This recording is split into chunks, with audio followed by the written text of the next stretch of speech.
cheating on a cell phone, betrayal discovered, a secret kept for 3 years. These words, which sound like the title of a movie or soap opera, are actually the summary of a real, shocking, and painful story. Emma is the protagonist of a story that could be told by any woman who once loved too much, trusted too much, and was betrayed in silence.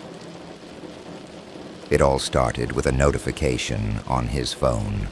One of those harmless, seemingly trivial ones. But Emma's sixth sense spoke louder. She was never the jealous type, the kind who snoops around.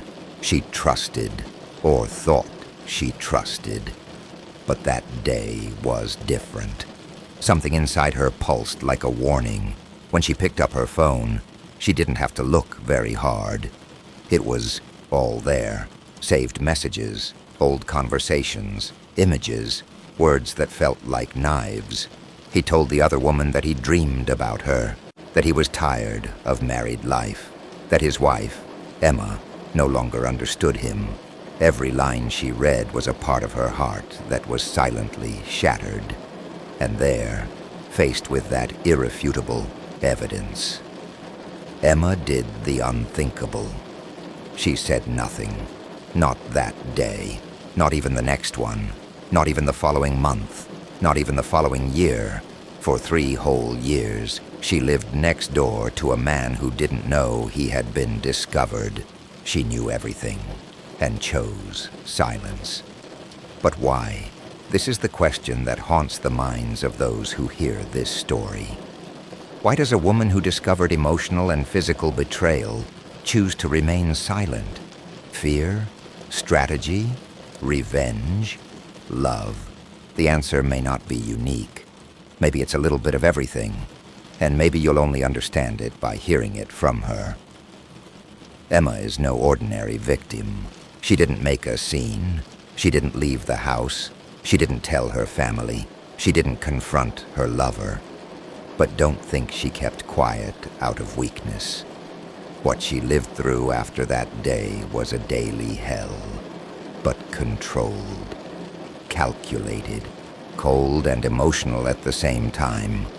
She reinvented herself as a woman, but every day carrying the weight of a secret that wasn't hers, a burden that, little by little, consumed everything that was left of light inside her. This is not a linear story of overcoming obstacles. Don't expect a happy ending with ribbons. Emma is neither a heroine nor a villain. She is a real woman, living a real conflict, in silence. A woman who kept the truth deep in her soul while smiling for photos, attending birthday parties, cooking dinner, and hearing "I love you" from a man she knew had already given his heart to someone else. In the next episodes, you will hear everything from Emma herself, her fears, her strategies, her most hidden pains.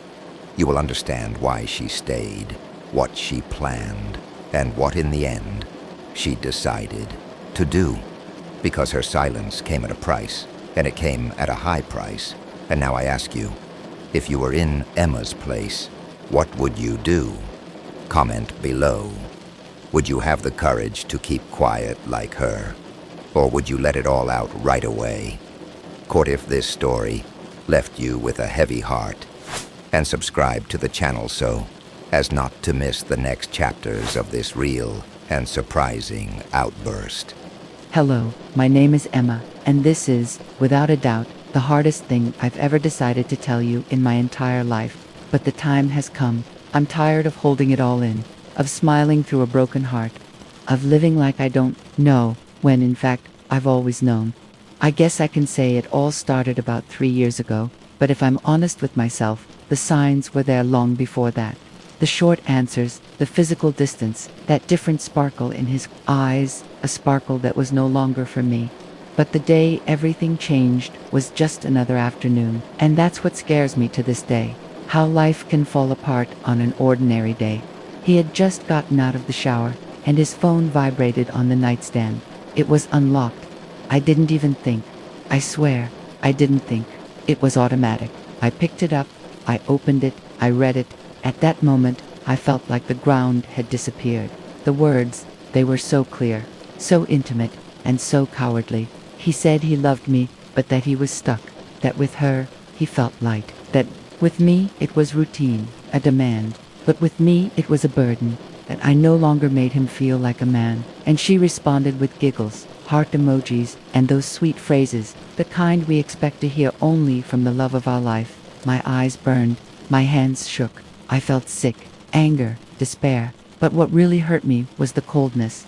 He spoke of her with affection, and of me with contempt.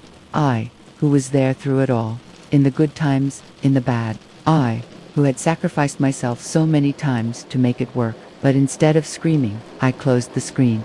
I put the phone back where it was. I looked at myself in the mirror, and I didn't recognize myself. And that's when I decided I wasn't going to say anything. That night, I made dinner.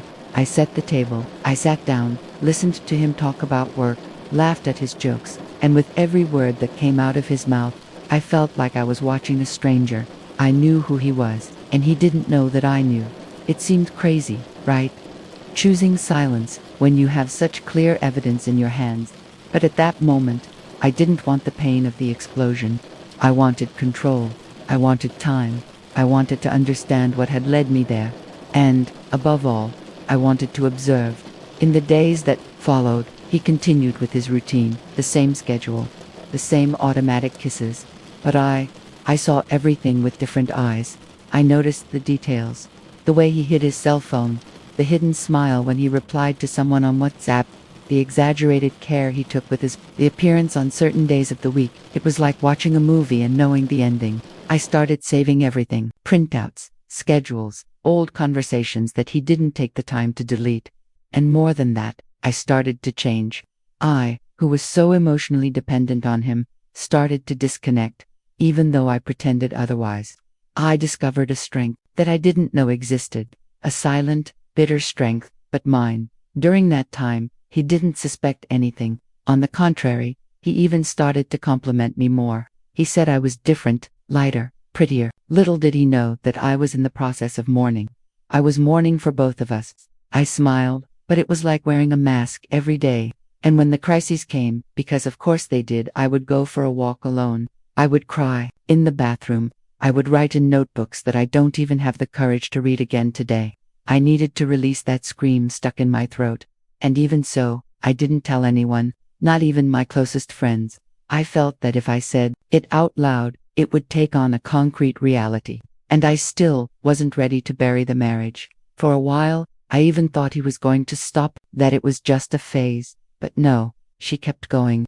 And what's more, she knew about me. She knew he was married, and she didn't care. Worse still, she made fun of me. One time he left the email open, and among the attachments exchanged, there was a photo of me that he had sent to her, with the caption, "She has no idea, poor thing. She has no idea, poor thing." That phrase was engraved in me, like an invisible tattoo on my heart. It was the moment when everything stopped being pain, and became fuel. I decided I wasn't going to break up. Not yet. I had a plan. And, for that plan to work, I needed to keep up appearances. I needed him to continue thinking I was that distracted, dependent, submissive woman. I needed to observe, understand, and wait. On birthdays, I continued to decorate everything with love. At end-of-year parties, I smiled for photos with him. We visited family together. We even traveled, and on those trips, I kept even more evidence. He always found a way to send her a message while I was sleeping, and I pretended to sleep, just to see. It was a theater, and I was the lead actress in a play I never wanted to act in. For 3 years, I was cheated on. But he was cheated on, too, because I wasn't the same anymore. Inside, I was a different woman, and I was ready to turn the page on my own terms, not on the terms he thought I would. I just didn't know yet if my decision would be to forgive and leave, or to stay, and make him pay in a way he would never forget. And yes, I know this may sound cold, cruel even, but you don't know the pain of being called poor thing by someone who destroyed everything you believed in. You don't know the feeling of sleeping next to the person who stabbed you in the back, of being invisible, of being used. He thought he was in control, but in reality, he was trapped in my story. And this story was just beginning. If you were in my shoes, what would you do? Would you stay silent or would you tell me everything at once? I think the worst part of keeping such a heavy secret is the loneliness. The loneliness of looking into someone's eyes and knowing that they no longer look into yours. The loneliness of smiling in a photo and remembering that the person there with you has already chosen to be with someone else, even though they are physically by your side.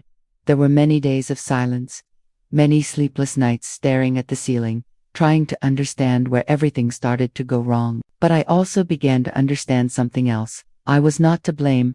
It was not my clothes, nor my routine, nor the normal demands of any relationship. It was his fault, his choice, and the cowardice with which he decided to live this lie. It was at this time that I started to save evidence more systematically. I created a hidden folder in my email with a different password and an encrypted name. Images, prints, audios, screenshots, everything. I became almost a detective, and each discovery made me angry, but also strong. He stayed with her. He spent weekends with me, but he got away with increasingly lame excuses. Meeting, company commitments, backlog of work. And I pretended to believe him. Sometimes I even complimented him. "You're so responsible, honey." And he smiled, thinking I was stupid. But it wasn't stupidity.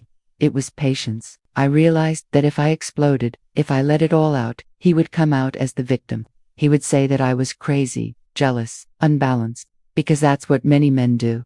They turn their mistake into the woman's reaction. And I wouldn't give him that platform, not at all. I started studying, literally. I took online courses on emotional intelligence. I read about abusive relationships and emotional manipulation. And I started talking to divorce lawyers, even though I didn't tell them the whole story. I started putting together a safety net, an escape plan. But the more I studied, the more I realized I didn't just want to leave. I wanted to leave well, in peace, and with my head held high. And more, I wanted him to feel it. I wanted him to remember me not as the poor thing, but as the woman who turned the tables without screaming, without demeaning herself, without begging for love. That's when an idea began to emerge. A bold idea, risky, maybe even cruel. But it was real. I was going to reinvent myself in front of him. I started taking better care of myself, for myself. My hair, my body, my clothes, but mainly, my inner self. I started going to therapy, even though he thought it was just a self-esteem project. I started doing things that gave me pleasure. I went to the movies alone. I signed up for a pottery class. I went back to walking in the park without needing company. And he noticed. "You look different," he said one day over breakfast. And I replied, "Yeah, I think I'm rediscovering myself." He laughed. That mocking laugh, slightly insecure, as if he didn't know if it was good or not.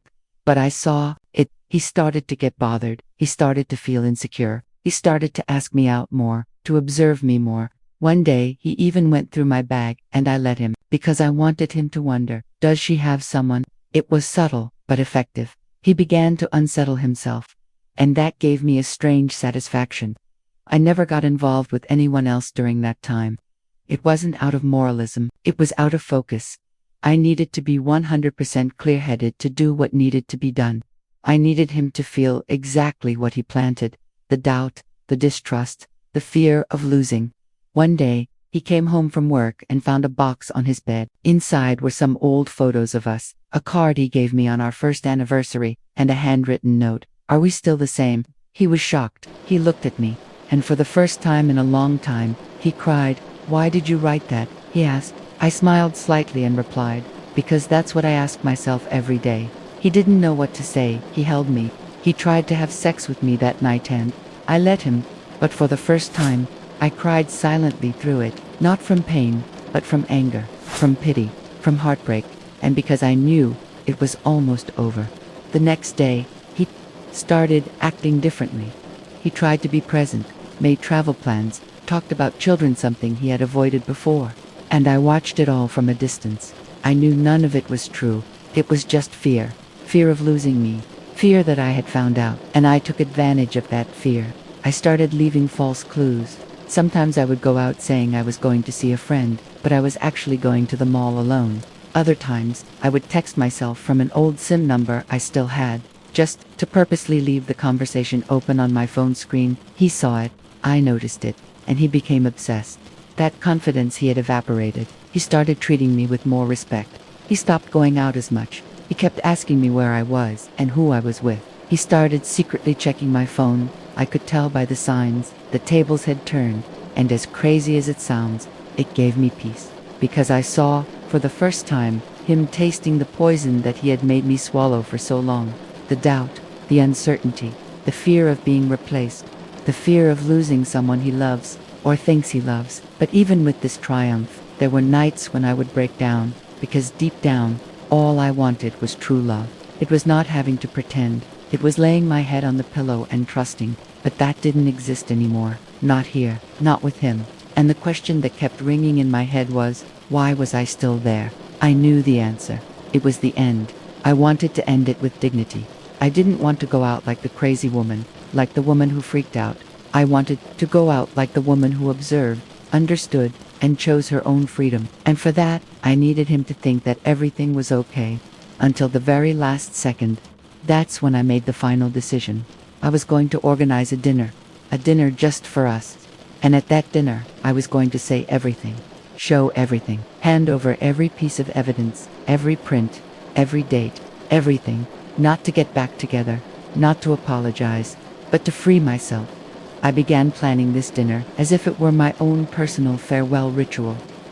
I chose the menu, the prettiest dishes, the music that had been playing when we first met, but deep down, I knew this would be the last night I would look at him with anything other than contempt, and I was ready for it. I woke up early. I hadn't slept well the night before, but that wasn't news. Anxiety was eating away at me, and at the same time, there was a strange kind of serenity, as if my body knew that this would be the last act of a long play, and I was finally going to leave the stage.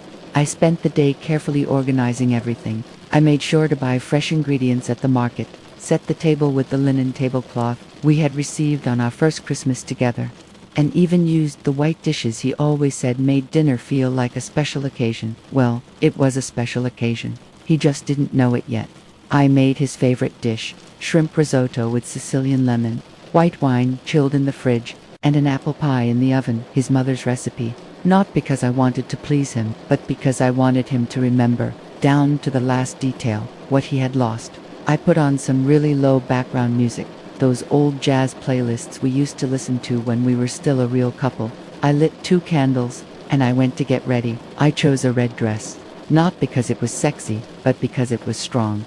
I needed to feel powerful. Hair tied in a simple bun, light makeup, discreet perfume. Everything was just the right balance between elegant and detached. It wasn't seduction, it was closure. He arrived around 7:30 p.m. He came in smiling, with a bottle of wine in his hand and his cell phone in his jacket pocket. He kissed me on the cheek, as if nothing was happening, as if everything was normal. I smiled back. The last mask. We sat at the table. We ate. We made small talk. He mentioned a new client at the company, talked about the traffic, asked about my ceramics class routine. I listened to everything, with rehearsed attention. Inside, my heart was beating fast, but my face was as calm as a still lake. After dessert, he leaned back in his chair and said, "You know what I was missing? Us being like this, relaxed. Just the 2 of us." I held his gaze for a second. Then I took a small wooden box that was hidden behind the china cabinet. I placed it on the table, and I said, "I'm glad you said that, because now, we're going to really talk." He frowned in confusion. "What is that?" I opened the box. Inside were several envelopes. Each one contained a small part of our story, or rather, the lie he had created. "This here is the parallel story that you have lived in the last few months." And I read everything. I heard everything. I saw everything. "Now, you will listen to me." He turned pale. He tried to laugh, but his nervousness was evident. "What are you talking about, Emma?" "I'm talking about Clara." Silence. The name fell like a bomb between us, from the trip to Garuja with her, from the bracelet she left in your car, from the messages at 3 in the morning, from the secret coffees, from the repeated apologies, from the cowardice, Marcos, and from your betrayal. He was speechless. He looked to the side, to the ceiling, as if he were looking for a script. But there was no more lying possible.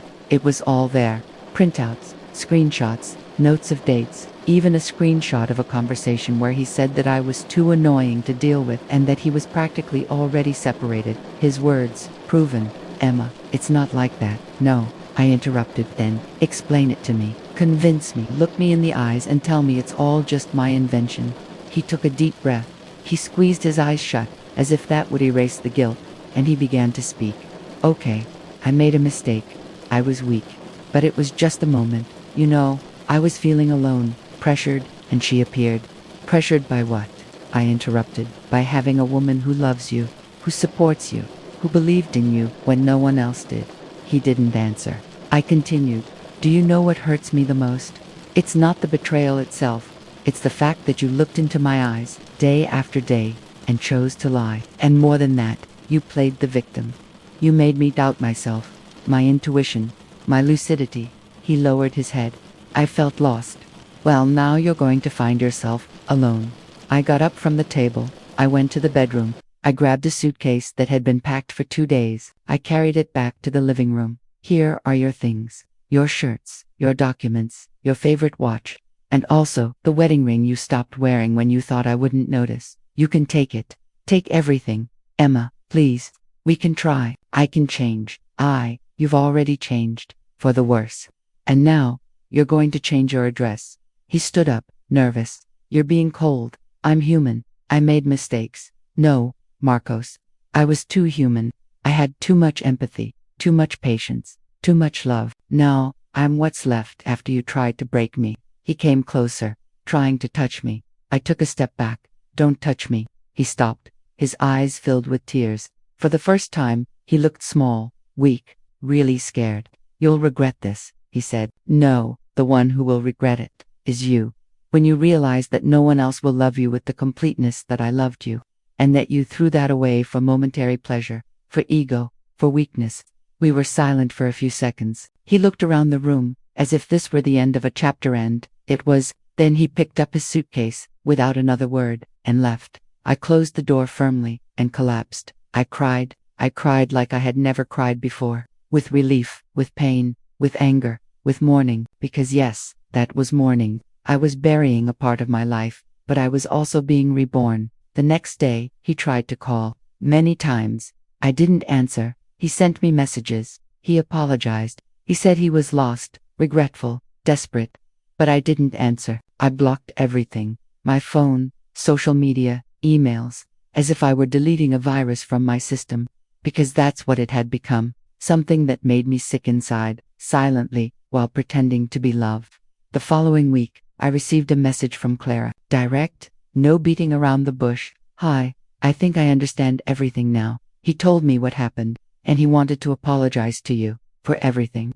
I didn't know you were still together. He lied to me too. I felt a mixture of anger and compassion. I didn't respond.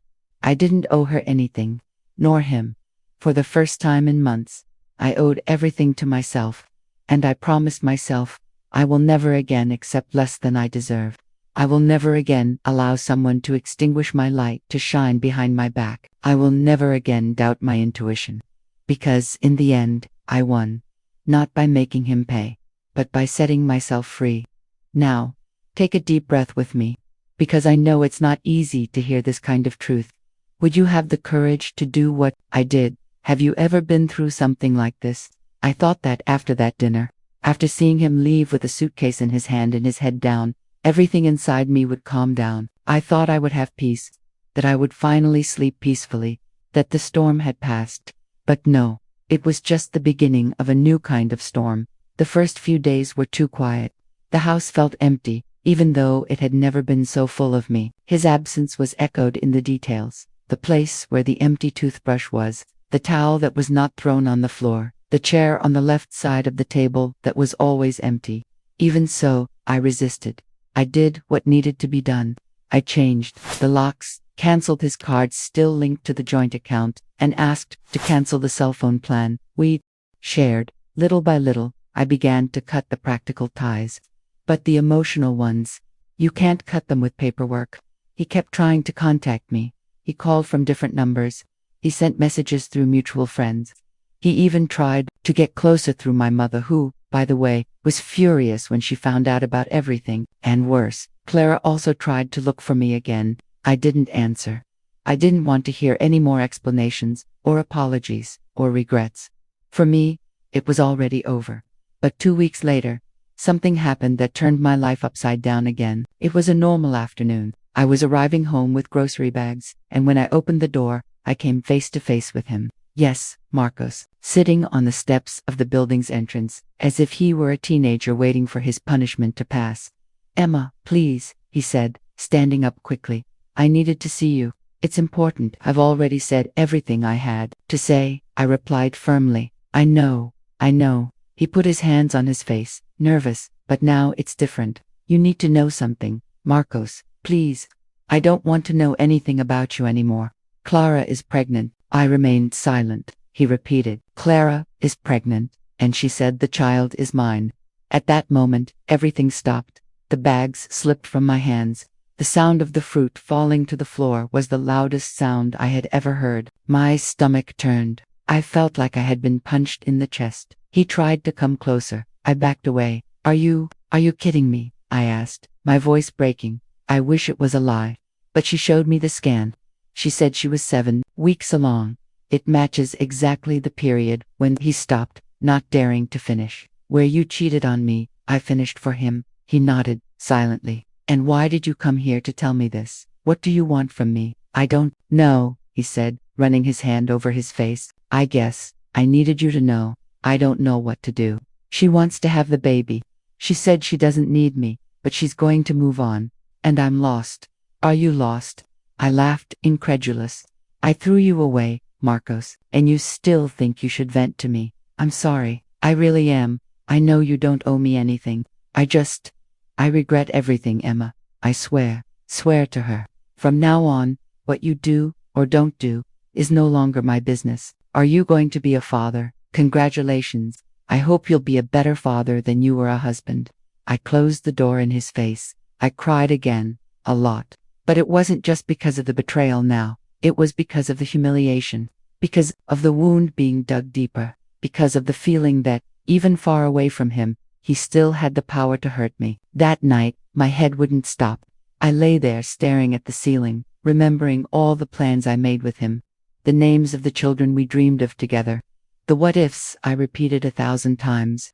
Now, another name would be given, another woman, another son, and the story that should have been mine became hers. The next day, I decided to do something I had been avoiding for a long time. I went to the mirror. In truth, I looked myself in the eyes, and for the first time, I was able to say out loud, "You don't deserve this, Emma." That simple sentence was a snap. I went back to therapy. I scheduled weekly sessions. I took up my pottery class again with more enthusiasm. I started running in the park near my house. Small things, but they reminded me of who I was before I was just his wife. I started talking more to my mother, to friends that I had distanced myself from. And it was during one of these conversations that something curious happened. My friend Laura, who was very close to Clara's circle, unbeknownst to me, sent me an intriguing message. "Emma, I need to tell you something about Clara's pregnancy, but I can't text you. Can we talk in person?" We met at a discreet cafe. I was nervous, but I tried to keep my composure. Laura arrived, serious, direct. "Clara is not pregnant. Like this, she made it up. She made it all up. She knew that Marcos had lost you, and she thought that with the pregnancy story, she would be able to hold on to him, but it was a lie. I saw the tests. I was able to confirm it with a friend of hers. She herself admitted it in a fit of rage, crying. I was in shock. And does he know? No, she said. She'll only tell us later, that for now, she's enjoying the attention she's getting. My world has turned upside down again. The betrayal wasn't just against me. She also lied to him. They were trapped in a cycle of lies and manipulation, while I tried to rebuild the pieces of what was left. But strangely enough, it gave me peace. For the first time, I felt like the universe was putting everything in its right place. That night, I slept better than I had in months. The next morning, I blocked all possible contacts that I still had. Marcos, Clara, mutual friends. I did a digital and emotional cleanse, because sometimes, to start over, you need to delete and not archive. I also wrote a letter, not to send but to let go. You lost me, Marcos. And not because of Clara, but because of yourself. Because a man who lies, who deceives, who manipulates, is not a man. He is an emptiness disguised as a presence. Today, I don't hate you. I don't love you. I just don't want you. And that is my greatest victory. I burned the letter afterwards and took a deep breath. I was ready for whatever came. I thought that, with the pregnancy lie exposed, things would finally work out. That Marcos would see who Clara really was. That he would finally follow his own path away from me, away from my world. But I should have learned, every time I think I'm in control, life shows me that it still has hidden cards. A few days after discovering the pregnancy hoax from my friend Lara, I felt calmer. It was like a weight had been lifted off my chest. I kept the information to myself. I didn't tell anyone except my therapist. I wanted to get away from that chaos. But the bomb was about to explode. I got a call in the early hours of the morning. Unknown number. I ignored it. Minutes later, another one, and another one, until the notification came. A voice message. Emma, it's me, Marcos. Please answer me. Something happened. Clara, she lied. The pregnancy doesn't exist. I'm freaking out. I don't know what to do. I need to talk to you. My heart froze. He had found out, and he was falling apart. I took a deep breath and deleted the message. It wasn't my problem anymore. But what I didn't expect was that the next day, he would show up at the door of my building again. I went down to sort it out right away. I didn't want a scene. I didn't want any trouble. When I saw him, I was shocked. Marcos was unrecognizable. Dark circles under his eyes. Stubble, red eyes. It looked like he hadn't slept in days. Emma, he said, his voice cracking. I was an idiot. You were right about everything. She lied to me this whole time. The pregnancy was a sham. A way to hold me back. I fell like an idiot. I'm sorry you had to find out the hard way, I replied coldly. But it doesn't change anything between us. Emma, please, listen to me. I know I did everything wrong. I destroyed what we had. I threw away the best part of my life. But now I understand. I saw who she is. I regret it. Regretful now. Because you were deceived. Because someone did to you what you did to me. He fell silent. He lowered his head. I'm sorry. I don't know how to live without you anymore. I've completely lost myself. Marcos, what do you want from me? One chance. Any chance. I'll go to therapy, Emma. I'll change. I'll do whatever it takes. Just don't abandon me like this. In that moment, I felt pity, not love, not anger, just pity, because I saw a man broken not by me, but by himself, by his own choices, by the reflection that now frightened him in the mirror. I've already given you everything, Marcos. Even my patience, my silence, my dignity. And what you gave me back was betrayal, lies, and disrespect. I don't hate you, but I don't want you either, he cried. For the first time, he cried in front of me like a lost boy. But I remained firm. There was no more room for him in my life. And I was proud to say this without a trembling voice. I asked him to leave. He hesitated, but he did. And I finally thought everything would calm down. But then came the worst part. Clara. She found out that I was aware of the lie, and she freaked out. She started sending me messages, accusing me of having spread the news to others, of having destroyed her reputation. She said that I was obsessed with Marcos, that I wanted to see her ruined. A succession of unbalanced, threatening, offensive messages. I blocked everything, but she didn't stop there. The following Sunday, as I was returning from my mother's house, Clara was waiting for me at the door of my building, wearing sunglasses, her hair tied up and her fury overflowing. I want to talk, she said firmly. We have nothing to talk about. You told him, didn't you, that I lied? You destroyed everything. I didn't tell you anything. And even if I had, you did it alone. You're a hypocrite, Emma. You pretend to be nice, but you're always playing the victim. You think you're better than everyone else. But here you are, alone, unhappy, bitter. Unhappy me, he smiled slightly. Do you know what the difference is between us, Clara? I made a mistake by loving too much. You made a mistake by lacking character. She tried to push me. Yes, she went for me. But a doorman who saw everything ran and intervened. I called the police. I filed a police report. Finally, I made the distance I had been looking for official. At the police station, I was advised to request a protective order. I did so the next day. Clara was notified, and from that moment on, it was clear to everyone she had crossed the line from which there was no turning back. In the meantime, Marcos tried to contact me once more. He sent me a long email. He said he was trying to start over, that he had moved away from Clara, that he was going to start therapy, and that he wanted me to know that he still loved her, even if I never saw him again. I read it. I didn't answer, and it was at this stage that I was finally able to breathe. Little by little, my life got back on track. I started working with more focus. I made new friends.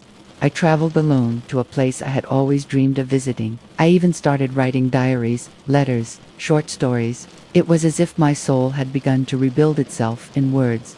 In my last therapy session, I said to my psychologist, I thought I was going to die of love, that I was going to go crazy with pain. But look, I'm alive, and more lucid than ever.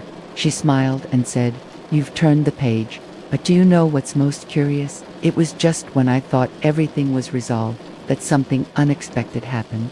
One morning, when I opened my work email, I saw a strange notification, a request for an interview. A woman said she was a journalist for a relationship portal, and that she wanted to talk to me about what had happened. How did she know?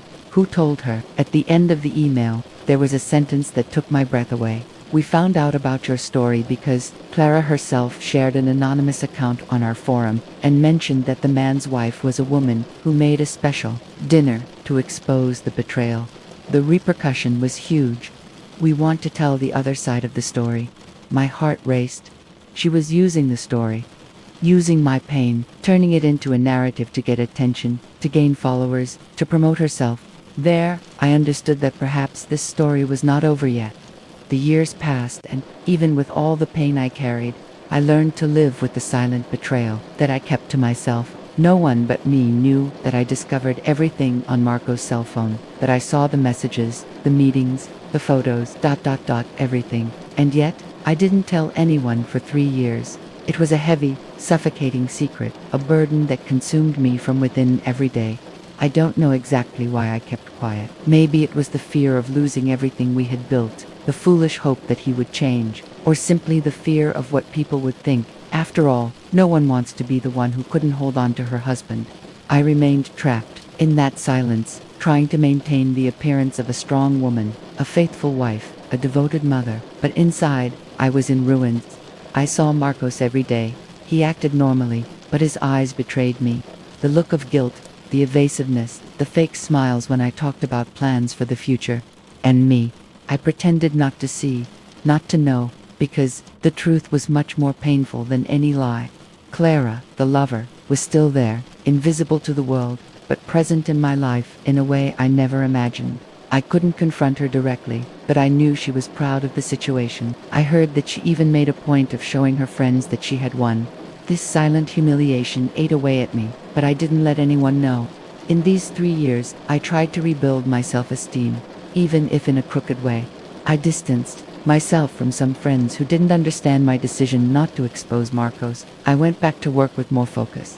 I dedicated myself to my daughters with double the affection, because they needed me whole, even though I was broken inside. I sought help in therapy. I tried to understand my guilt, my sadness, my constant feeling of emptiness. I discovered that carrying a betrayal all to yourself is a prison without bars. You are the jailer and the prisoner, all at the same time. But life has its ways of putting everything to the test.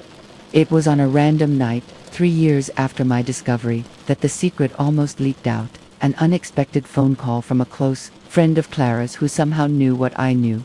She called me nervous, saying that Clara was setting me up to reveal everything that wanted to provoke, cause pain, humiliate.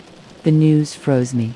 I felt like that bomb could explode at any moment, that my facade could collapse. And that's when I made the hardest decision. I needed to really face Marcos. I needed to take the truth out of silence and put it out there before someone else did it for me. I didn't want revenge. I didn't want scandals. I just wanted peace. I wanted to know if there was still love, if there was still respect, or if I should close this chapter once and for all. When I sat down with him to talk, I didn't know whether to cry, scream, or simply disappear. The conversation was tense, full of pauses, unspoken words, looks that said more than sentences could express. Marcos admitted everything.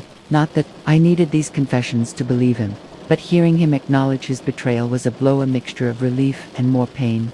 He asked for forgiveness, said he had made a mistake, and wanted to change. But I could no longer trust him blindly. I wanted proof, concrete changes. I wanted him to understand that rebuilding would not be easy or quick. We decided to seek help together, couples therapy, to try to save what was left.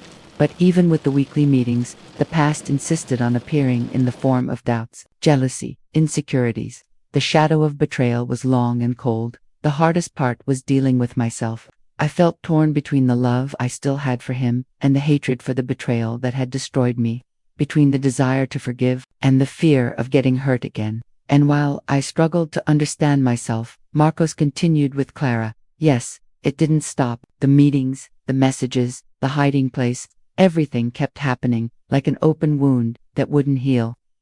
That's when I realized that silence had too high a price, that carrying that pain alone wasn't worth it, that his betrayal could no longer be my secret. I started opening up to people I trusted, gradually telling them what I had experienced, and that decision was liberating.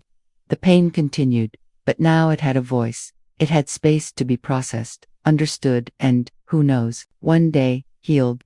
I still don't know what my next step will be. If I'm going to forgive once and for all, if I'm going to walk away, if I'm going to rebuild my life away from all of this. But I know that keeping everything inside is no longer an option. This story is not just mine. It is about so many women who suffer in silence, who discover hidden betrayals and carry this truth like a weight that slowly destroys them. I decided to no longer be held hostage by silence. I decided to free myself, tell my truth, and show that it is possible to find strength even in the worst storms. The truth is that, after all, I still find myself reliving that discovery that changed my life forever. 3 years of keeping such a heavy secret inside me was not easy, and the weight I carried made me understand that, sometimes, silence is the worst choice we can make. After our last conversation, Marcos tried to justify himself, promised to change, sought help, but I could no longer see in him the man I loved. The trust that had been destroyed seemed impossible to rebuild, and even though he didn't completely end the relationship with Clara right away, the exhaustion he suffered showed me that even he didn't believe in a happy ending to that situation. It was months of trying, silent negotiations, promises, and disappointments. I stood firm, trying to preserve the family we had built, mainly for the sake of our daughters. But inside me, something had already died. The innocence, the faith, the pure and naive love I had were corroded by messages, photos, meetings, and lies that I saw on his cell phone.